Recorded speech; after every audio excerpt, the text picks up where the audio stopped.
All right, welcome back to the interview segment of our live stream here on Channel 9. A little boisterous behind us as a terrific session just ended. I'm joined by George Richardson, who's going to talk about a rather cool project that he worked on and a presentation that you gave. I'm switching from he to you now. That you gave yesterday that was rather well received, and I'd love to hear about how you got into it. I'd love to hear about the work itself, what kinds of things that you can share with the community. Yeah, absolutely. So tell us about it. Well, thanks for having me to chat. You bet. I don't really know how I can follow the Jupyter Labs guys. Right, they got multiple rounds of applause for their presentation, but I'll give it a go. Or people will applaud behind their screens. Okay, yeah, they better be. So I gave a presentation yesterday on a humanitarian data science project that I've been working on with a group called Data for Democracy.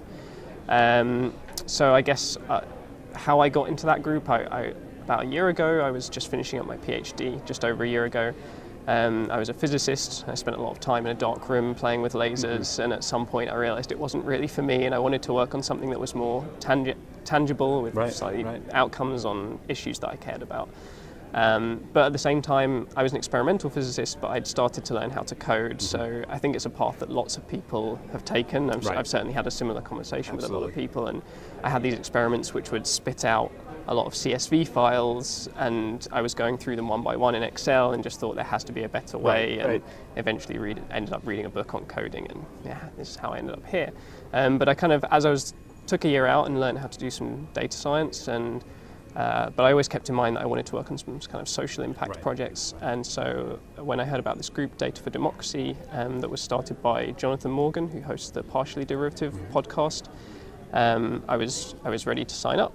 And I started off kind of poking around the project. It's a really, so Data for Democracy, I guess I'll give a bit of background on that, is it's a very kind of loose-knit collective group of data scientists or data engineers, developers, or just kind of data enthusiasts, and it's who want to work on projects with a social or civic or environmental impact.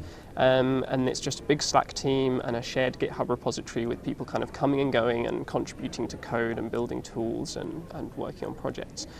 So I kind of dabbled in a few of the things that were going on there.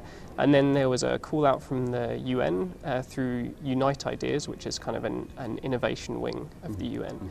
And they had a competition to help the Internal Displacement Monitoring Center track internally displaced people. Right, and you defined in your talk what internally displaced means, how it's right. explained. Yeah, so an internally displaced person is someone who is essentially a refugee, so someone who is fleeing from conflict or disaster, but they remain trapped within their own country.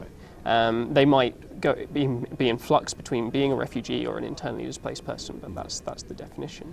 And so your project worked on determining how many of these people exist, and why? What the movement was? So there are current efforts to monitor the situations and essentially get a figure of how many of these people there are. But the ways of doing that involve a lot of manual kind of labor. There's a lot of manual analysis of satellite images. They do some dynamic risk modeling. And then the problem we were focused on is that every day there's thousands and thousands of articles that come in that might contain reports of displacement. And these are all poured over by hand by human analysts who read through them and see if they can extract numbers and figures and locations. So obviously labor intensive, and those human analysts could be doing slightly more important work. Sounds like a job for data science. It sounds like a job for data science. And so we were tasked with coming up with a solution to automate this process. So first to collect all these articles from the internet, and then to parse them and use some natural language processing to extract the key information from them. So that's what we set about doing for the last 6 months. And it was a competition, and we won the competition.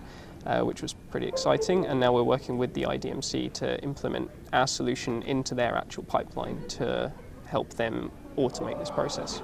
So I noticed one thing in your presentation was you sort of described your own sense of fulfillment over time as sort of plummeting a bit during your PhD physics process, and then bouncing back with the, data science, and then growing through this project. Sure.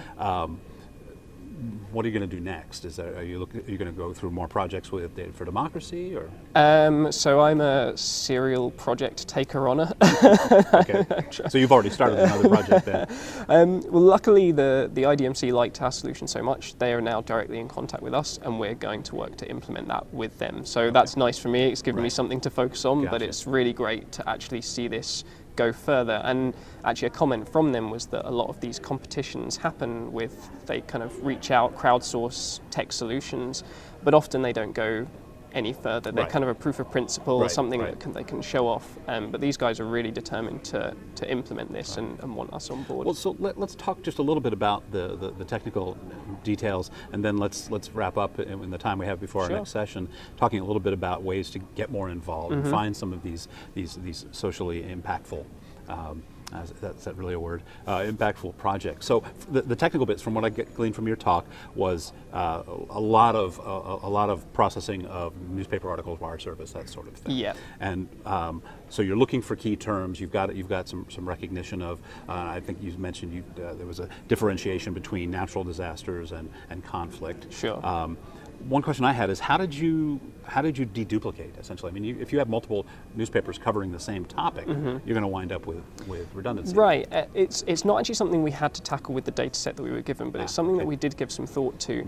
And there's two ways that this could happen. You can have reports that are just carbon copies of each other that just happen to get posted and copied around the internet, and that's fine. And I think we just have to find a way to check that a report isn't word for word. Yeah, exactly. Okay. But it's also nice to know that those things are being reported through multiple channels. There's also this idea that you want to look at the reporting as well as just looking at the situations on the ground.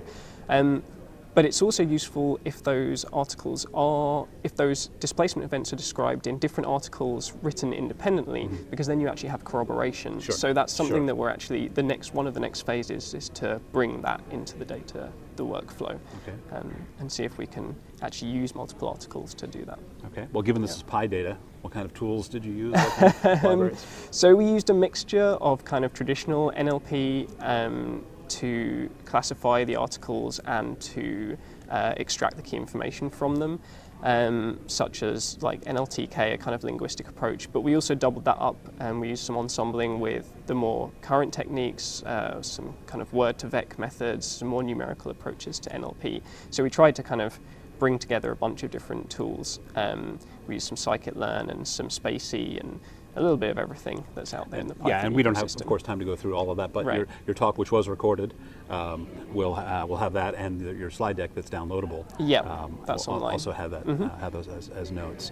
All right. Well, then let's see where this leads into. What can the community do to find these kinds of projects and help out? I love the idea of having an impact, socially or yeah, definitely. I think it's so important that we use the skills we have to work in some of these areas which are so devoid of this kind of technology. I mean, I'm fairly new to the scene and we didn't do anything mega sophisticated, but it's having a massive impact, and it just shows that if anybody in these rooms came to do that, it could be massive. Sure. I mean, I had a couple of slides in my talk about doing this. I think I reached out to the wider Data for Democracy community to kind of crowdsource a bit on what they thought made good projects and how to get people involved.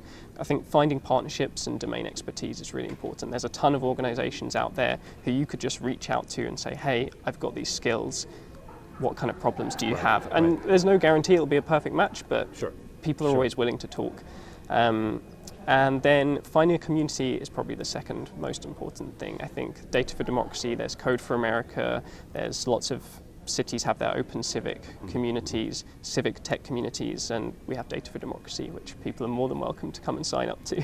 Sure. And I think if we just search on that term, we'll find it. You'll find it, right. yeah. Right. Yeah. Okay. Tips, tricks, things to avoid as far as the project went and as far as your involvement's gone? I think the most challenging thing for us was we were all people who'd worked on our own data science projects and kind of developing a collaborative GitHub workflow. It's the first time for many of us that we've done that. That was a real challenge. I don't think that's unique to data science. I don't think that's unique to public-facing projects. No. So we kind of had some haphazard path at the start, but we kind of got there in the end on the technical front. And then I think in terms of the project, just the kind of it's a messy data problem. It's, you know, articles from all over the world sure. flooding in different ways, terrible English, and all kinds of ways of describing displacements and disasters. It was challenging. Let's touch on that piece for a moment. You mentioned, shall we say, various levels of English proficiency. Were all the articles that you were scraping in English? They were, yeah. Any plans to expand that to other languages? It's going to have to expand to other Sure. languages, yeah, but we're going to have to work with people whose job it is to analyse these articles to get that far. And I think the UN probably has a few domain experts. They've there. got a couple of translators, I've heard, yeah. I want to get one of those little earpieces. Right. All right, well done, and thanks for sharing it with us. Thank you very much. Let's been go great. and look at the recordings, and we're going to continue with the rest of our live stream for today. So have a good conference. Thanks a lot. You Thanks. too.